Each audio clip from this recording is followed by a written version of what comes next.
Welcome to episode number 1 of the Never Weaken Club podcast. My name is Adrian Mundwiler. I'm your host.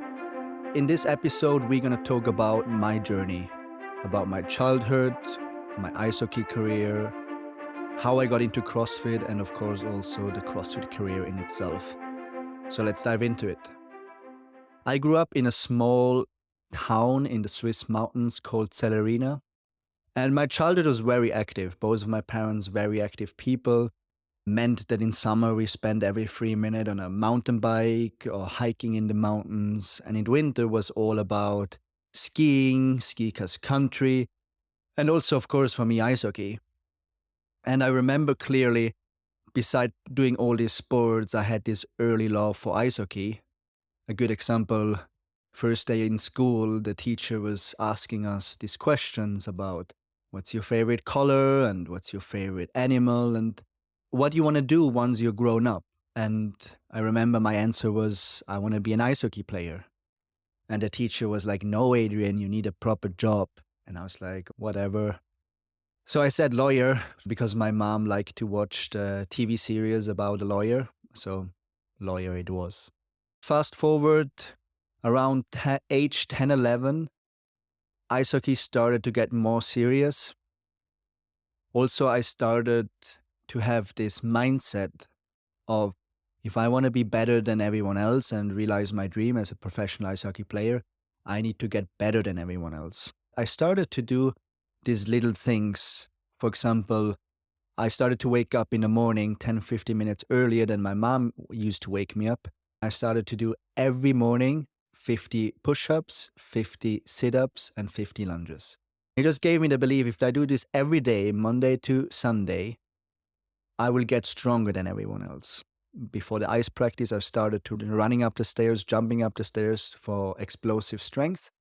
Because in that age, we were not allowed yet to go to the weight room. That made me believe that I would get faster than everyone else. It was just little things I started to implement in my daily life and in my training. And then around age 14, I was one of the best players in my team, in my age division. I started to feel like stuck. I felt I need a change.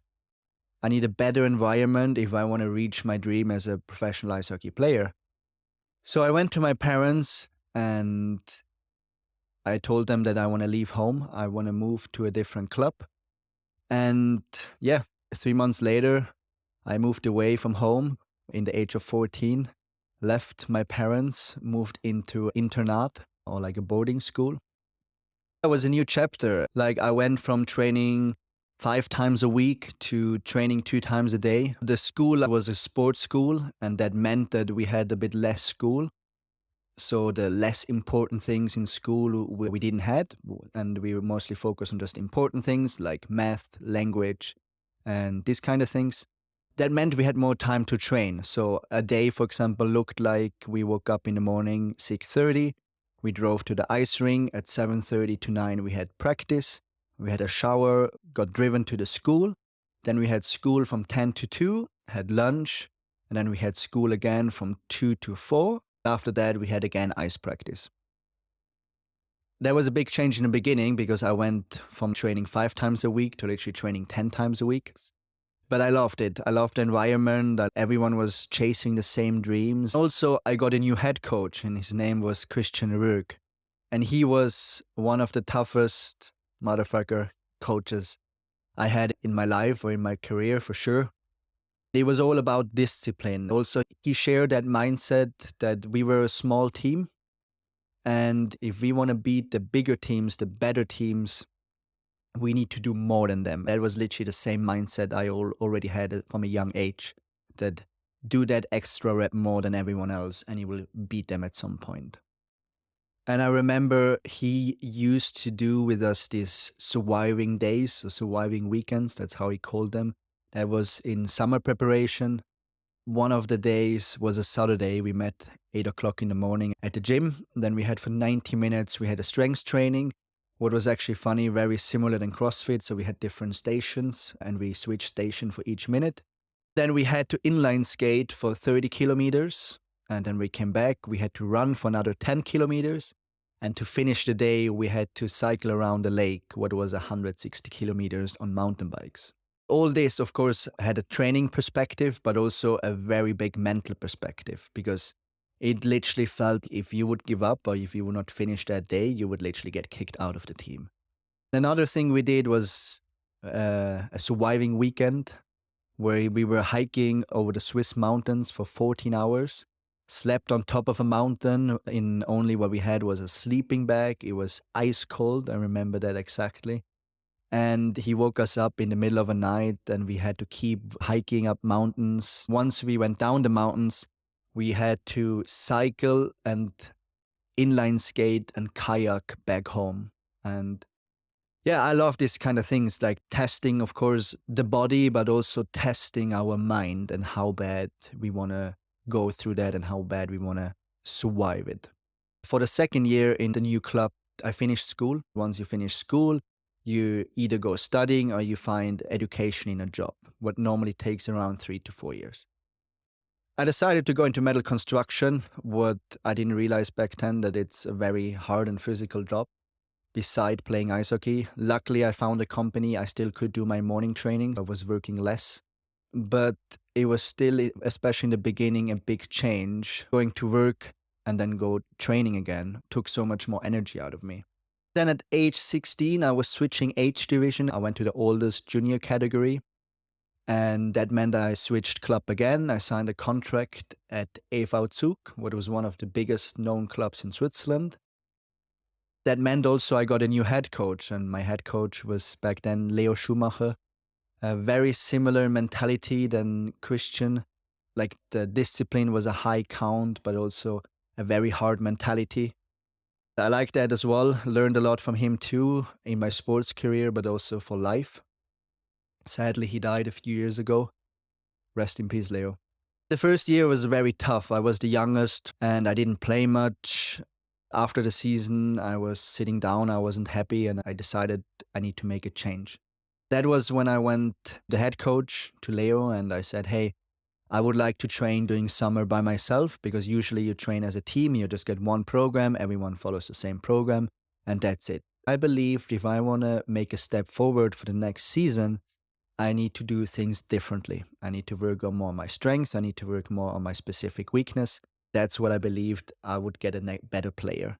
In the beginning, Leo, because he was not usual back then, he was like, no, you can't do that. It's not going to happen. At some point, he agreed and said, okay, you know what? Go for it. But if you won't be good enough in the beginning of the ice season, like when we go back to the ice, I will kick you out of the team. I gave him my hand and we agreed to that. That's where I started to create the mentality really to look at my game, in a way where I'm good at, where I'm missing part. And I try to work on each specific thing. That worked very well. I remember then we had the first ice practice, and after the practice, Leo came to me and he was saying like, Adrian, what did you do during this summer? I was like, what do you mean? He was like, everyone got one step better, but you got twice as good. And yeah, it just put me a smile on my face and gave me the right to know that I did the right things during summer. And yeah, in my second year, I was already playing much more, was one more of the important factors in the team. From there on, I did this every summer, and every summer I was very successful. I was improving every summer much more than everyone else. That made me, my last junior season, I was one of the best goal scorers in the whole league, and I signed my first pro contract in the second highest league of Switzerland. The plan was there to get as much play practice against grown-up people, because it's a bit a different game if you play against juniors or if you start playing against grown-up people. And then the goal would be at some point to end up in the highest league in Switzerland. Before I made the switch to the new team to be a professional, we had still the playoffs left in the juniors. In my first playoff game, I injured my knee. I broke my ACL, what was, one of the toughest moments back then up to that day, because in ice hockey, injuries are very common. I had a lot of broken bones, I had a lot of cuts in my face, I had blue eyes from a fight, all different things, but I never had an injury what would take me off the ice for 9 to 12 months. Luckily, I already signed a contract for the next season, so I was safe. And yeah, leading up that new season was, first of all, I had a surgery, and then I had 4 months of a lot of physio work. I was very lucky. I had a great physio. His name was Stefan Lampert. We literally spent every morning 4 hours working on my knee, working on my rehab. Very grateful I had him and I had his help and his knowledge. I made the switch to the new club, and I couldn't start the season with the team because I was still like on my way, on my recovery way. Once I was ready to play, what was around December, the week before, they kicked out the head coach. The problem was the head coach in that team, he was the guy who signed me. He really wanted to me have on the team, and he really believed in me, in my game. But we didn't have a great start of the season, and that's why they kicked him out. It was a new situation for me because then the new coach came in and we didn't like each other. I didn't like him. He didn't like me. He didn't like the way I played the game. He also put his money on different players on the team. So after the season, I barely played the game. I took my stuff and went back home. Didn't have a contract for the new season coming yet, but I believed if I go home and I train hard all summer, what I always did, I will come back in a really good shape and I will find a club. That was harder than I thought because I was injured and I barely played the previous season, so I had no revenue, and also it was my first season in the professionals. So yeah, it was very hard to find a new club. I also made a trip then in the beginning of the season to Finland, played there for months, but it was a very cool experience. Sadly there I couldn't stay either because the coach, he would have liked to keep me, but the problem was he had to use first his Finnish players before he could use me as a Swiss player. So I went back to Switzerland, and I started to realize at that point that the dream I have being a professional ice hockey player might not happen. And it was a very tough time mentally yeah, the dream I had since I was 5 years old, I might have to leave and find something else. After Finland, I went back to Switzerland and I signed for 1 year a contract in the third highest league of Switzerland, what was still paid, and that was 2013. I remember I saw on YouTube a video of the highlights, Rich Froning winning the CrossFit Games. I was amazed from what I saw. I started to look up what exactly CrossFit is. And I had quite some time because in the new club, I was off in the morning. Then I went to work in the afternoon. I went back to metal construction. And in the evening, we had ice practice. So what I started to do, I was like, okay, I have all this time in the morning. I started to teach myself CrossFit. I went into the gym, I jumped up the pull-up bar, and I tried to do this butterfly pull-ups, or I tried to do a bar muscle up. What was actually funny, the first one I ever did was a strict one because I just had the strength, and that was really nice coming from ice hockey. I already had a 180 kilo back squat. I already had a 200 kilo deadlift. My bench press was around 140, and I could easily do 20 strict pull-ups. So I was a fit individual already. And also I believe from playing all the sports when I was young, I could learn and adapt very quick to new movements. I bought a bar. I ordered a weightlifting bar at Rogue and some bumper plates so I could teach myself snatch and the clean and jerk. Yeah, I literally watched videos on YouTubes and tried to see what they do and then copy paste it. It was an interesting time. Then 2014, the ice hockey season was done. I lost more and more interest in ice hockey and I gained much more interest in the CrossFit training. Then I heard that back home in St. Moritz, they wanted to open a CrossFit gym and they were looking to someone to run the gym and coach in the gym. And I gave them a call, hey, I would love to do that. 1 month later, I was moving back home and CrossFit St. Moritz was born. We had a very small location, but I loved the freedom they gave me. I could make an equipment list. I could paint the gym by myself. I set up the whole gym by myself. And it was a lot of work, but I really enjoyed the process of building CrossFit St. Moritz. Then the opening day was coming. That was September 2014. I remember I was trying to finish 2 or 3 things in the gym. I was a bit stressed because in the evening I would coach my first CrossFit lesson. I decided to train quick during lunch break, and I made a back squat session. Didn't warm up properly on my second rep on a bit heavier weight. I went down in the bottom position and I heard a in my back. Had to drop the bar, fell forward, and I felt a pain I've never felt before in my back. In the next 2 hours, I could barely stand straight anymore and I could barely bend. And I started to panic because I had to teach or coach my first class in the evenings. I had to call my friend and say, hey, I need your help.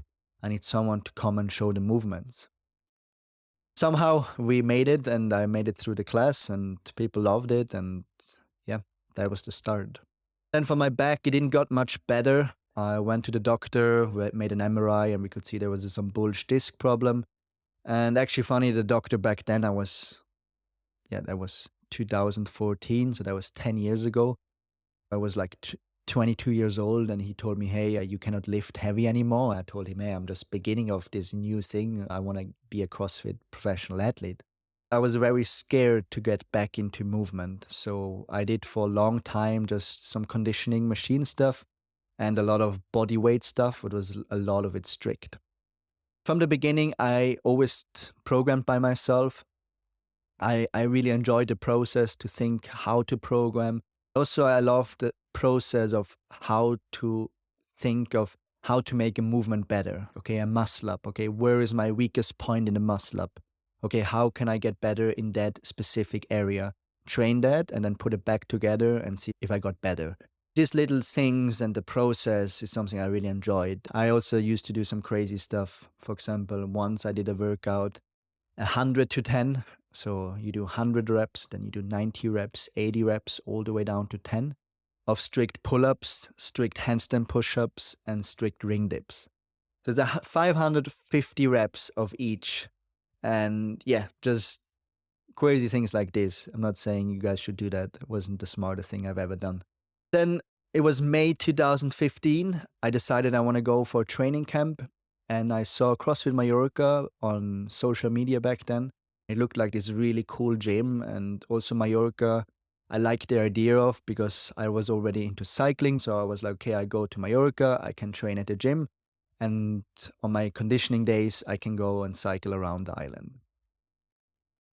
So I took my stuff, flew over to Mallorca. My first week, I literally just arrived at the gym in the morning, trained my ass off for 6 hours, went back home, and came back the next day. I remember Rob Martin, he was the owner of the gym, and he was preparing for regionals. And the gym was busy in general because a lot of athletes were there preparing for regionals back then. In my second week, this guy, blonde, tall, back then he was pretty muscular, came to me. His name was John. And we started to talk, and he started, hey, I saw you last week. You were training here all day. What you doing? We got in some conversation, and then he asked me for the second week if I would like to join Rob for some of the regionals workout. I told him about my back problem, that I'm scared to lift, but I will be in for all the workouts I can do. I think out of the 6 regionals workout, I was able to do 6. I remember I beat Rob in 2 of them, and he beat me in 1 of it. And that was, I remember exactly, it was Tommy Wee that year. It was rope climbs and thrusters.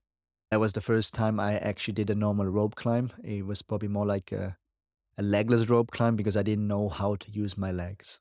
On my last day on the island, John asked me to come into his office, and then he said that thing what absolutely amazed me and still gives me chills until today. Hey, you know what? I believe that you can make it to the games.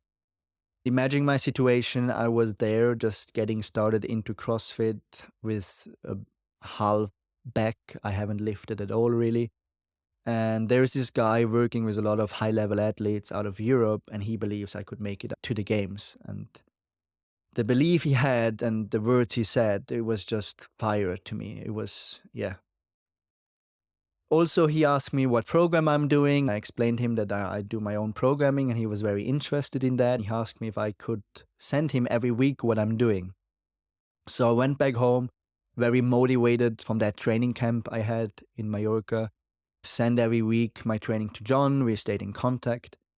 Then forward to July 2015, John texted me, hey, me and this guy, Eric Lau Kellner from Weightlifting 101, we're doing this games camp for the people who qualified out of Europe.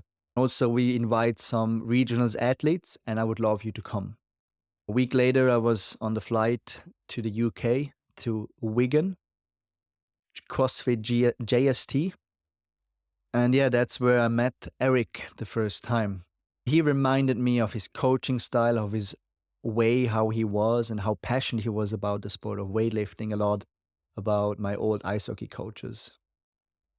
So I directly liked him or the way he was. My main goal, I knew that I'm not on the level yet there, but it was very inspirational to see how these guys and how the people trained and getting ready for the games.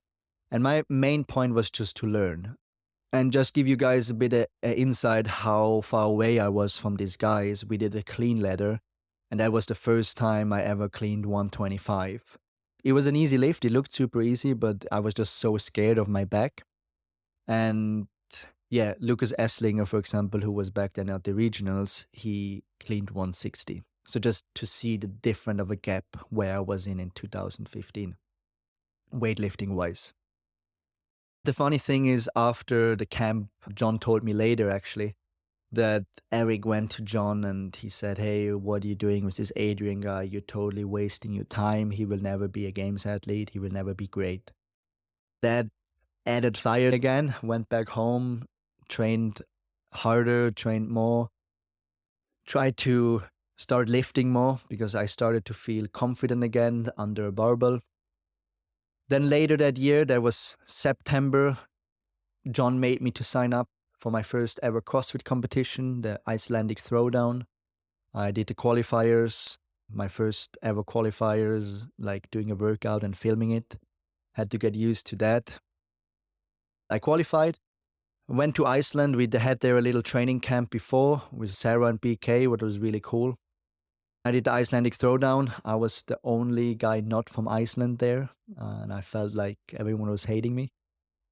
It was a really cool experience, and yeah, I had some big holes, and you could see that. Like I said, my lifting was just not there yet.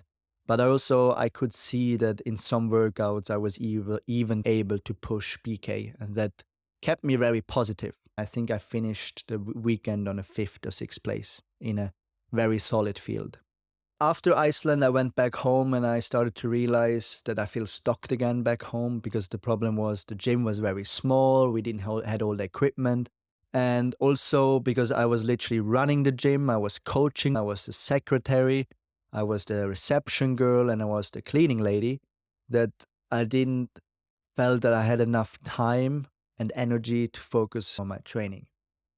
I remember I sent John the message and I was like, hey, I'm not feeling that this is the right spot I'm in.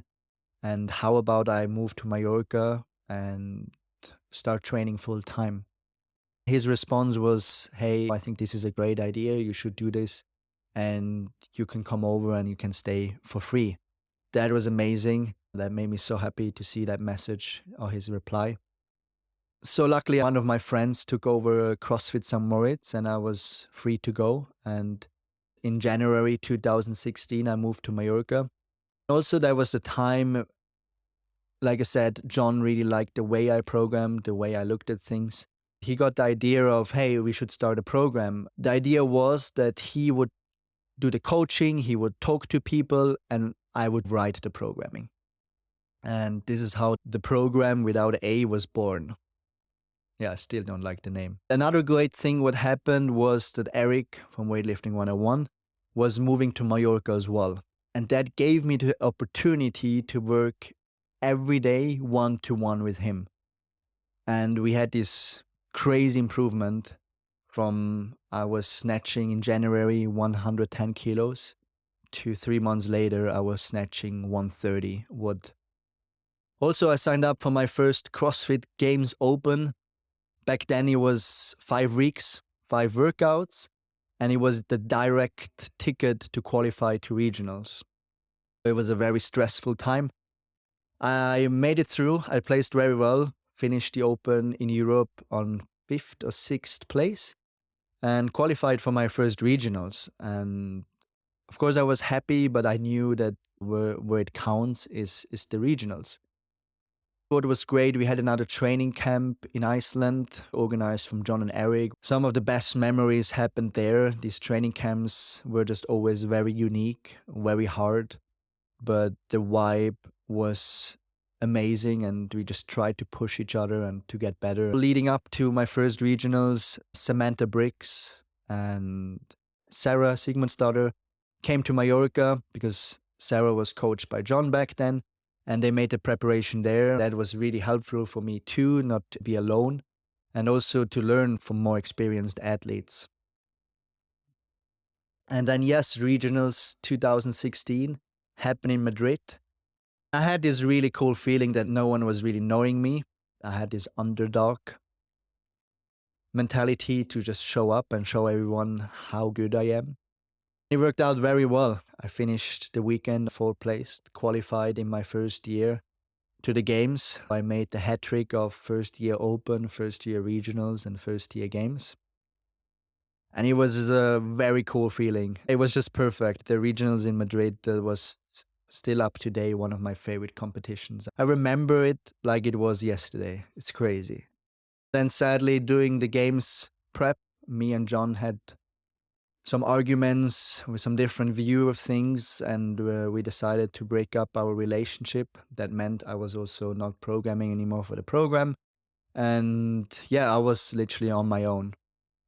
But still up today, I'm very thankful what he did back then for me, that he gave me the opportunity, gave me a lot of opportunities to train with other athletes. He gave me opportunities to join training camps.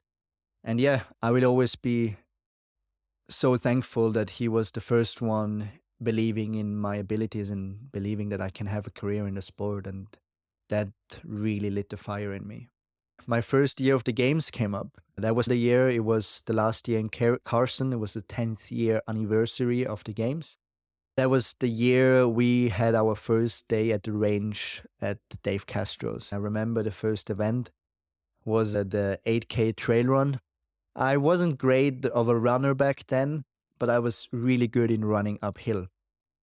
I finished 5th place in my first games event. I was like, easy money here. This is going to be easy. And then after the second event was a deadlift ladder and I placed like 5th last. From there on, I just felt like I got destroyed. I had no idea what I was doing beside competing. Like I had no strategy for recovery. I had no strategy how to fuel myself. Back then, my friend Leandro, he came over and he helped me a lot. But also, yeah, we both were just very unexperienced. Also, the different volume from regionals, from going 6, maybe 7 workouts to going to like the double of days and also going to like 14 to 15 workouts was just crazy. It was a very good wake-up call. I finished my first games on 34th place. I remember on my flight back home, I was already making a plan for the next year. I was thinking how I can change things and what I have to work on and all these things. But also, after the games, I had literally no money on the bank account. I was literally on zero because I left my job. And from the games, I got one sponsorship, but that didn't pay me really enough money to live my life and to pay my bills. Back then, the CrossFit scene in Dubai was really big. A lot of great athletes were coaching there. I got in contact with the gym, what was called CrossFit Metalize, and the manager there was called Martin Ziegler. And I got a very good offer of coaching, not too much, but it was very well paid. And I still had enough time to do all my training I needed to do. 1 month later, that was September 2016, I was flying to Dubai. It was definitely a culture shock. I've never been in the UAE, so I didn't know what exactly to expect. But it was very interesting, and the gym I was coaching in had probably like 85% of Arabic people. And yeah, it was definitely a challenge, but it was a very cool challenge. And beside that, I started to train with the manager, with Martin. We started to get very good friends. And he came up with the idea of, hey, we should put out your training for other people because there were a lot of people interested in the gym. And that's how the Mountain Man programming was born, for those who remember. It was literally like I just wrote the program, we did the training, and then Martin did all the things around. He took care of writing the programming out to people, to talk to people, get the payment in. That was great. Dubai was also the time I started to spend a lot of time with my good friend now, Jonne Koski and Emilia Leppanen. They were also coaching back then there. And very good memories, very good stories from there. Maybe for another time. Then going into the 2017 game season, Open went well, qualified for my second regionals. That was the year the programming was a bit special. We didn't have any barbell stuff in there. It was all about the 80-pound dumbbell and bodyweight movement. I didn't mind. Was good programming for me. I felt ready. The prep went very well. Me and Jonne were pushing each other once a week and testing the workouts. And yeah, I felt in a very good spot. I really wanted to show the world that 2016 was not a lucky year, that I earned my spot and I'm one of the athletes out of Europe who can make it over and over to the games. And sadly, 2 days before regionals, I injured in training my pec, my shoulder, doing a ring dip, and I sadly had to drop out after the first event because I could barely lift my arm. That was, again, very depressive moment because I knew that I could qualify for my second games, and it didn't happen. After regionals, also the gym in Dubai decided to go a different business strategy, what I didn't agree on or I didn't like it. It was not working for me as an athlete. I decided to move back home to Switzerland, to St. Moritz. I moved in a house with my friend Leandro. He was still running CrossFit St. Moritz, so he was all day at the gym, and I was training there, some sessions we did together, and we just created a very good routine, and I really enjoyed that. That was also the year I started to do more off-season competitions because I didn't have a job anymore as a coach. So I needed to make somehow money, and off-season competition it was.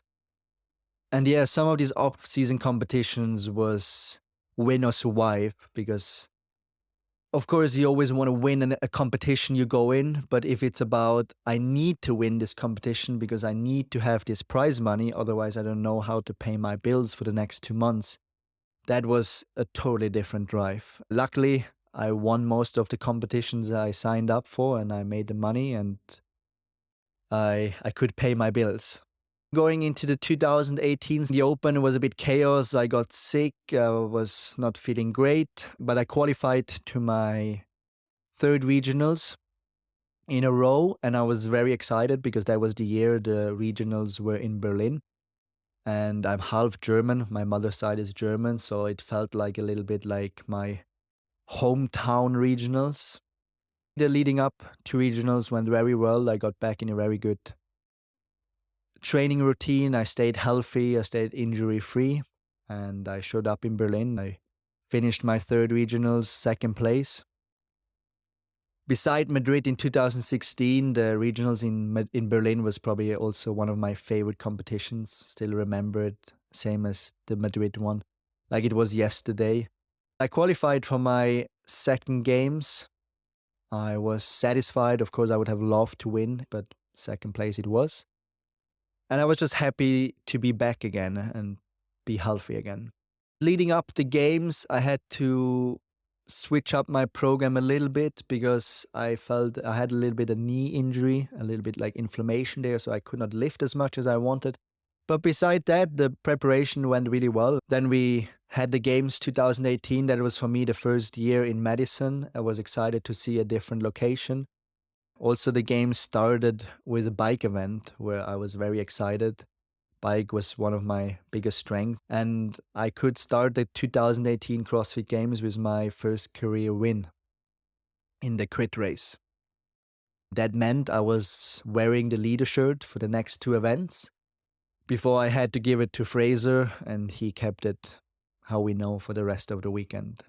I finished the games in 16th place, what as a coach made me happy to see. So in the 2 years, I could cut literally my game spot from placing in 216 34th. Now in 2018, I was placing 16, so I could cut that in half. That made me very positive as my coach, that I was on the right track, I was making improvements, and this is the way to go.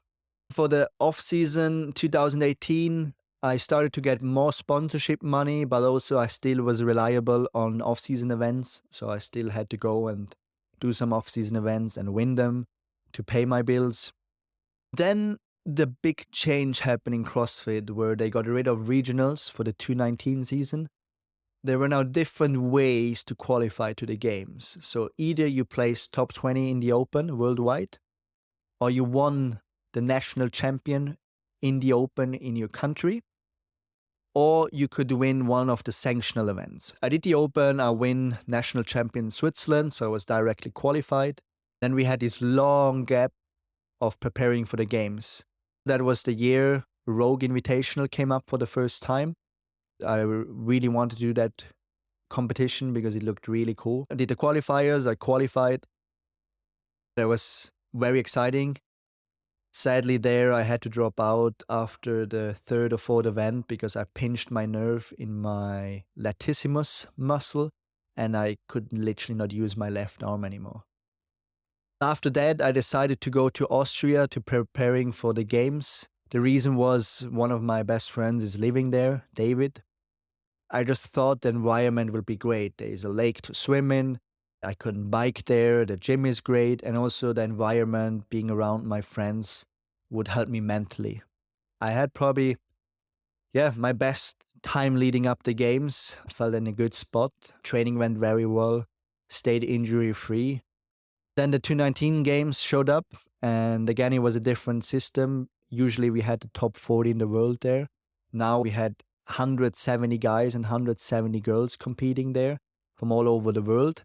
And they announced the cut system, what was meaning every one of these 170 athletes each did the first event. And then after the first event, you got cut down to 75 people. After the second event, you got cut down to 50 people. Then all the way 40, 30, 20, 10. That after 6 events, the top 10 was left. And that top 10 finished the rest of the weekend. There was a lot of critique, a lot of talk out there. I really tried to focus that the only thing I can do is to show up in the best shape as possible and to perform as good as I can. And I believe, especially in 2019, I had the best tapering into a competition. I felt mentally great. I felt physically great. Also, I had the mindset before every event that I was standing at the starting line and I told myself, Adrian, you better give everything because if you don't, you might get cut and your games are over. I just was focusing literally on this, on every event. And at the end, I was in the top 10. I could finish the weekend. I placed 8 in my third games. Cut my placement again from the previous year in half. What showed me from the coach's side, again, I was doing the right things. I was improving on the right things and I was on the right path.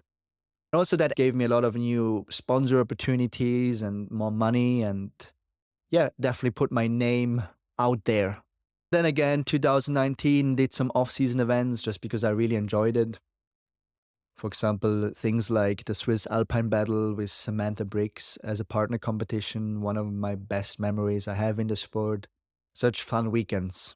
Then how we all know, the pandemic showed up, 2020. Everything got literally cancelled. I was back home then, and I tried not to get influenced too much on all the outside noise, and my focus was try to stay in a good shape, and once the competitions will start again, I want to be in a great shape and I want to perform. Because all the gyms were also closed in Switzerland, I trained for a while in an underground parking garage with some equipment I had left. And then later on, I found a space and I could build my little private gym. What was small, but it was big enough for me to do most of the things. We had one competition coming up in 2020, and that was the Rogue Invitational, and they did it online. Well, it was a very new format, very cool format. I was lucky to be a part of. We did that in CrossFit Zug. Back then, Jonne Koski and Emilia, they were also living in Switzerland, and he was also qualified to do it. And also, Thuri Helgadottir was living in Zug back then as well. So us three did the competition together, and that was very cool just to switch out a little bit and forget a little bit the pandemic things and what was going on in the world. And that was my best finisher at Rogue Invitational. I was very surprised for online competition. I placed 5th or 6th place, made some good money there. Then the season 2021 came around. The Open were normally, I was online anyway. That was the year we got introduced to the quarterfinals. So it was a second online stage. This time you qualified from the Open to quarterfinals. Then from quarterfinals, you qualified to your semifinals. The quarterfinals I did in CrossFit Zug, again with Thuri. I felt in a great shape and a good spot, was excited to do it. Then I injured my knee in one of the events, in a front squat event. Luckily, I could finish the quarterfinals. Somehow, I finished in a semifinal spot and qualified for semifinals. But my knee wasn't good. There was something wrong. I felt like inflammation. I got to the doctor, got an MRI, but we could not really see anything. Then there was a very short turnaround to semifinals, and semifinals that year, because it was still the pandemic, it was online. And I wanted to go to a space where I felt comfortable, where I know the people, and I was in a good environment. So I decided to fly to Mallorca, back to C23 CrossFit, and do the semifinal there, because also John had a very good group of some of his athletes training there and preparing and also doing the semifinals there. I thought that was a cool thing to do, not to do it on my own. Luckily for me and my knee, there was no heavy squatting in the semifinals. I've qualified to my 4th games, 2nd place out of Europe, that semifinal. 8 points only behind BK. Still wish I would have beat him, but it really is what it is. And yeah, then leading up to the games, it was hard. My knee got worse and worse again. I could barely do anything with my lower body. The only thing I could do was some conditioning on the machines and some gymnastics, and that's it. I knew going into the games 2021 that I didn't feel very fit, but also I knew that if there is some heavy squatting or heavy lifting, I might have to drop out. And then after, I think it was day 2, they announced the heavy clean ladder workout with running. I tried it in the warm-up and there was no way. Sadly, I had to drop out of my 4th games. It just felt like a defeat again. Every time I going through a defeat, I really sit down with myself and trying to think, okay, what I have to change, where I can change things, and how do I get better out of this. I decided that I want to leave home, that I want to go somewhere where I have a better gym, more space. Also, the weather played a big role, because back home in Switzerland where I was living, we had for 8 months winter and cold. And I always felt my body didn't react too well to cold environments. And I want to go somewhere warm, because I had such a good time doing semifinals and before semifinals in Mallorca. I decided to go back. I texted my friend Axel Lundgren a message. He was living on the island, and I was like, hey, do you have a room for me? Can I move in? He said yes. We started living together, and that was a cool time. We bonded very well. In the beginning, we were training separately. Then at some point, he started to join my training. And yeah, we started to create this very good routine, literally like eat, train, and sleep, and do this over and over again. That was a really cool time. I still had problems with my knee. I couldn't find the right thing yet, what would fix it. I was still like not lifting really much or not at all, and just did the things I could do. Going into the 2022 season, the Open was fine, qualified for my quarterfinals. Quarterfinals went also pretty well, qualified for my semifinals. And the leading up to the semifinals in 2022, again, was not going great. I started to feel my knee more from the higher volume I was training. Also, I started to get some back problems from training, also maybe from the knee, from shifting a little bit. So I could barely lift again, and I didn't feel very healthy and fit going into 22 semifinals. And that displayed as well on the competition. I missed out the game spot by 2 spots. And I actually was totally fine with it because I realized, or I knew that I was at 80% and that I didn't earn it that year. Also, that if I go back to the games, I want to be at 100% because it was for me not anymore just to qualify to the games. I really wanted to go to the games in a shape I could be very competitive for a top 5 spot. And that was not the year. Also, that was the year I signed with one of my sponsors a contract what was based on sponsorship bonuses. So I decided to do a big off season that year, trying to make some money from there. I probably overdid it a little bit. I did 11 off season competitions. I won 7. Yeah, probably 2 or 3 too many, but it was interesting because I started to feel fitter and better from competition to competition. After my last off-season competition in 2022, that was December, I started to put full focus for my 2023 season. I really wanted to go back to the games. I really want to do well at the games. I probably didn't listen enough to my body. I overdid it. I was riding that fine line too much and overstepped it. In January, I injured my back. Yeah, it was the same feeling that I had in 2014 when I injured my back the first time. I could barely move. I could barely stand straight. I didn't really know what to do in the beginning, but then the Open came around and somehow I went through the Open with a lot of painkillers. But then leading up to the quarterfinals, there was no way I could do even the first workout. So sadly, I had to drop out of quarterfinals. I had a trip back home to Switzerland, saw one of my doctors. Again, had an MRI. We had another cortisone shot in my back, and that was the first time I felt a bit relieved in my back, and I started to could move again and doing some rehab stuff. And through that, my game season was done. I tried to give my back a bit time, but I also wanted to do some off-season competitions to again make some money to pay my bills. And that was maybe a mistake as well.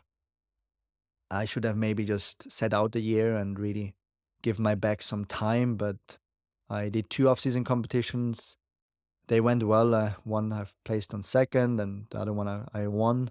It was really amazing because I was maybe at 50-60% of my capacity and I still did okay. And after the second off-season competition that year, I was like, okay, really try to get back into training and try to get in shape for the 2024 season.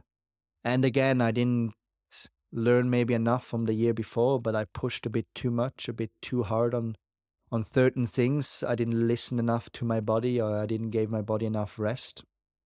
And the same thing happened again. I injured my back in February. Again, I somehow managed to do the Open. But again, at quarterfinals, I did the first workout twice because I had to redid it because of a movement standard. And after the second time, my back just left me. I could barely stand straight again. I could barely do a burpee from the floor, and I had to drop out after 2 events. That time, it took me very hard. It took me, very low mentally, like after the last 3 years of just injuries and going through tough stuff. It's one thing if you train and you put all the effort and you make the sacrifices for your training and for your career. And it's different if you get something out of it, but it's so hard on yourself if you put all that effort in and the only thing you get is disappointment on this. Then I just needed to go away and just give my head some time. 2 days after quarterfinals, we were on a plane to Australia and we just took some time off. Needed to think a lot and just needed to go away from CrossFit and needed to go away from training, and that was very helpful. Of course, at some point, also the thought came around to retire and if I'm actually still want to do what I'm doing. Now it's October and I started to feel that I'm not done yet with competing. I still have this hunger. I still have this mindset. The question is if my body is going to hold up and will handle more. So this is something I will see for the next weeks and for the next coming months. And yeah, time will tell. And I knew from the beginning that after my career as an athlete, I want to go into the coaches business. I want to give athletes away the knowledge I created the last 8 to 10 years in the sport of CrossFit and in the sport of ice hockey, what I went through, how I dealt with injuries, how I programmed my own training, how I think about things, how to prepare for competition, and also a big part, of course, the mindset. And after I took this time off after this year, I really felt like this is the time now, and I really want to start this project now. And that's how the Never Weekend Club has come alive. I'm very excited where the journey will bring me, and I'm very excited to see where this is going.